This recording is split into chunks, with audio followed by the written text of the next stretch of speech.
অতএব তৃতীয় টি-20 ম্যাচে বাংলাদেশের জিতা ছাড়া কোনো বিকল্প নাই। তো বাংলাদেশ ক্রিকেট টিম আশা করি তৃতীয় টি-20 ম্যাচ অবশ্যই জয়লাভ করবে। আসসালামু আলাইকুম, বিডিগেট আড্ডার পক্ষ থেকে আমি রকি আছি আপনাদের সাথে। এই মুহূর্তে যারা আমার এই ভিডিওটি দেখছেন সবাইকে জানাচ্ছি আন্তরিক শুভেচ্ছা এবং অভিনন্দন। বাংলাদেশ বনাম নিউজিল্যান্ড দ্বিতীয় টি-20 ম্যাচ বৃষ্টির কারণে কিংবা বৃষ্টির পানিতে পুরাই ভাই ভেসে গেল। আমরা ভাবতেছিলাম যারা বাংলাদেশে যারা ক্রিকেট ফ্যান আছে যে আজকের ম্যাচে বাংলাদেশ অবশ্যই জয়লাভ করবে, এক ম্যাচ হাতে রেখে বাংলাদেশ সিরিজ জয়লাভ করবে। সেই আশা বা প্রত্যাশা দুটাই ছিল বাংলাদেশ ক্রিকেট টিমের প্রতি।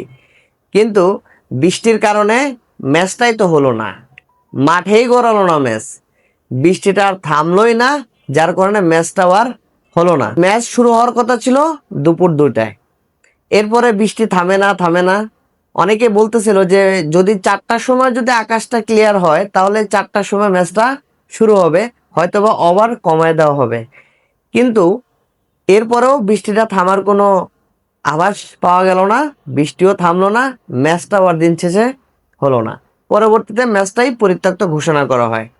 সামনে আপনারা জানেন তৃতীয় টি-20 ম্যাচ আছে, ওই ম্যাচে বাংলাদেশকে জিততেই হবে।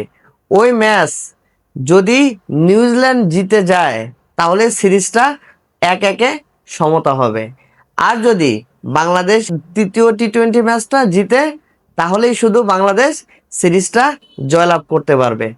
অতএব তৃতীয় টি-20 ম্যাচে বাংলাদেশের জিতা ছাড়া কোনো বিকল্প নাই। তো বাংলাদেশ ক্রিকেট টিম আশা করি তৃতীয় টি-20 ম্যাচ অবশ্যই জয়লাভ করবে।